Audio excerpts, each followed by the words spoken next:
안녕하세요. 의잼TV의 잼잼 한의사 배원호입니다. 장안의 화제, 세기의 명작.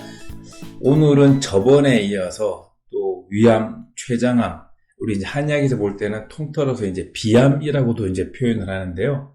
위암, 췌장암 환자분들께 도움이 되는 그런 식이요법을 설명드리고자 합니다.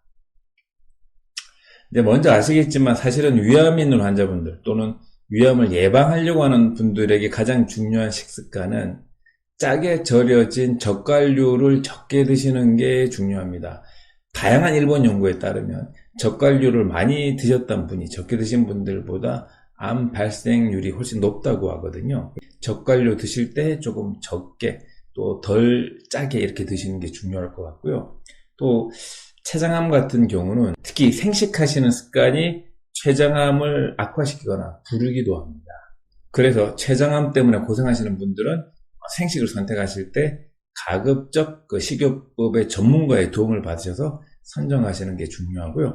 또 췌장암의 안 좋은 식습관은 단 음식을 반복적으로 드시는 겁니다. 두세 시간, 한두 시간 간격으로 단맛을 반복적으로 먹어줘서 고혈당과 일종의 저혈당 상태를 반복적으로 가는 것. 그게 췌장암의 안 좋은 식습관입니다. 따라서 일반적으로 그런 두 가지 습관을 바꾸려고 노력을 하시는 게 중요한 관건이 되겠습니다.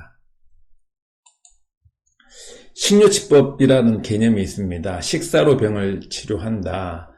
특히 이제 몸이 안 좋으신 우리 항암 치료를 받고 계신 분들은 몸 상태뿐만 아니라 특히 이제 비위 상태가 안 좋을 수 있고 또 췌장암, 위암 환자분들은 더욱 식이요법이 중요한 관건이 되겠죠. 그래서 오늘 이 시간 같이 잘 들으시면 좋을 것 같습니다.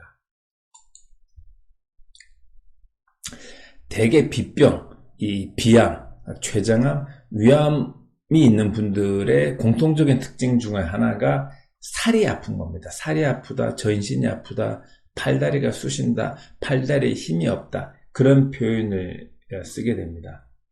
따라서 이제 팔다리가 쑤시고 아프고 살이 아프다 이런 느낌이 있을 때는 이 비암에 관련된 식이요법을 철저히 실천하시는 게 중요하겠습니다.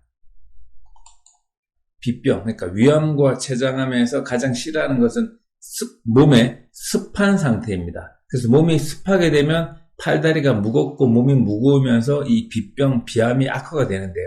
따라서 이럴 때는 쓴맛을 빨리 드시는 게 중요합니다. 쓴맛이 몸에 있는 습기를 빼는 데 도움이 되기 때문입니다.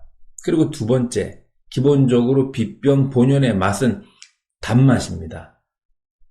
이때 단맛이라고 하는 것은 설탕의 맛이 아니라 음식 자체의 고유로 있는 먹었을 때 기분이 좋아지는 맛, 그 맛을 단맛이라고 그러죠. 그래서 비병에서는 쓴맛과 단맛을 이용하시는 게 중요한 일입니다. 쓴맛으로 몸에 있는 습기를 빼주는데 가장 도움이 되는 약재는 삽주뿌리입니다. 보통 이제 그 한약으로는 뭐 백출, 창출 이렇게 표현을 하는데요. 삽주뿌리는 그냥 야산에 많이 널려 있죠. 이 삽주뿌리를 적정하게 가루 내에서 드시거나 달에서 차처럼 드시는 게 중요합니다. 그리고 비위에 도움이 되는 이 비병에 도움이 되는 단맛은 감초랑 대추가 되겠죠. 특히 여기서 중요한 게 감초는 일반적으로는 과량 복용하셔서는 절대로 안 됩니다. 감초를 필요 이상 과량 복용하게 되면 신장 기능을 떨어뜨려서 몸에 붓기를 유발합니다. 따라서 딱 필요한 만큼 입맛이 돌아오도록 기력이 돌아오도록 이 감초를 짧게 쓰시는 게 중요합니다. 또한 대추를 쓰실 때는 대추 자체가 단맛이 강하고 칼로리가 높기 때문에 마른 분들은 많이 쓰셔도 좋지만 체중이 많이 나가시는 분들은 또 대추 사용에 대해서 좀 제한적으로 하실 필요가 있습니다. 그리고 대추는 특히 사용을 하실 때 꼭 씨앗을 빼고 사용하셔야 됩니다. 대추를 씨앗을 빼지 않고 오래 달여 드시게 된다면 심장 쪽으로 콕콕 찔리는 듯한 그런 느낌이 들기 때문에 대추는 꼭 씨앗을 빼고 사용하시는 게 좋겠습니다. 그 다음에 비병에 쓰는 대표적 단맛이 또 인삼이기도 하죠. 최근에는 인삼 대신에 홍삼도 많이 쓰는데요. 저는 홍삼을 2개월, 3개월 드실 거면 차라리 인삼을 1, 2주나 또는 2, 3주 드시는 게 비용 대비해서도 좋지 않을까 합니다. 다만 인삼은 그 재배 환경 때문에 흐르는 물에 2번, 담근 물에 2번 잘 씻고 절여서 드시기보다는 끓이는 물에 끓여서 뭐 감초나 대추랑 같이 이렇게 해서 차처럼 연하게 드시는 게 좋겠습니다. 그래서 이 비병, 이 비암의 식이요법을 정리하자면 합주, 백출, 뭐 같은 것죠. 이렇게 쓰는 게 중요하고요. 또한 약재 중에서 승마라고 하는 약재가 있습니다. 그런 약재도 살짝 넣어서 달여서 같이 드시면 도움이 됩니다. 그 밖에 구하기 쉬운 거로는 배초향이라고 하는 곽향, 그리고 귤 껍질, 대추, 그리고 이 당은 조청입니다. 특히 비병 환자분들은 조청을 적절하게 이용하시는 게 좋고요. 그리고 좁쌀, 그리고 햇살보다는 기운을 약간 떨어뜨리는 비유기능이 떨어지기 때문에 새로운 밥보다는 약간 오히려 묵은 쌀, 진쌀, 그리고 잡쌀, 보리 이런 것들을 적절하게 이용을 하시고 꿀, 소고기, 붕어, 아욱국 된장으로 해서 드시는 것도 도움이 되겠습니다.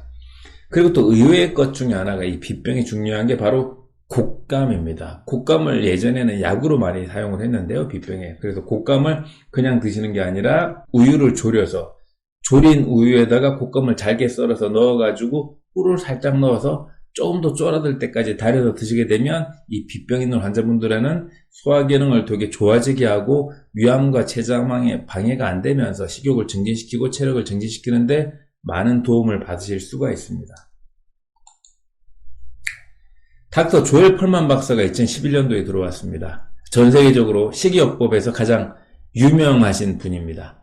이분이 한국인들한테 전한 메시지가 한국인들은 훌륭한 식습관을 가지고 있다. 이런 훌륭한 식습관을 개선해 나아간다면 암과 다양한 성인병을 예방하는 데 도움이 될 것이라고 얘기를 했습니다. 이 사진을 보시게 되면 가운데가 조엘 펄만 박사입니다. 그리고 맨 오른쪽에 제가 있죠. 한의사가 한 명 필요하다 그래서 갔었는데요. 역시 식이요법의 대가답게 한국의 식단에 대해서도 많이 파악을 하고 들어왔었습니다. 지금 여러분들은 이미 어린 시절 그 한식에 대한 학습되어 있는 좋은 전통을 가지고 있으니까요. 그 전통에다가 오늘 제가 설명드렸던 부분들을 곁들여서 노력을 하신다면 비암, 이제 위암과 췌장암을 극복하시는 데 도움이 될 것 같습니다. 의심TV 유익하셨다면 구독, 좋아요 부탁드리겠습니다. 감사합니다.